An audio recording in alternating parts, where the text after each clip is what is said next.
In this video, I'll walk you through 2 simple methods you can use to disconnect your Cricut machine from your computer. Method 1. For USB connection. Step 1. First, you need to close Cricut Design Space on your computer. Step 2. Then, gently unplug the USB cable from both your computer and the Cricut machine. Now, what if you're using Bluetooth instead of a USB cable? Let's look at the next method. Method 2. For Bluetooth connection. Step 1. Close the Cricut Design Space app on your computer.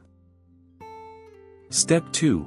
On your Windows PC, click on the Start button and search for Settings.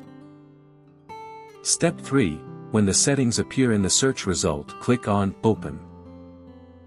Step 4. Then go to the Bluetooth and Devices option in the left side menu. Step 5. Find your Cricut machine in the list, click on it, and select Remove Device. And that's it, you've successfully disconnected your Cricut from your computer. If you like our content, give us a like, and if you want to learn more, you can subscribe our channel. You can also visit Manny Maker or call us on the following contact numbers. If you think we haven't addressed your issue yet, please let us know in the comment section.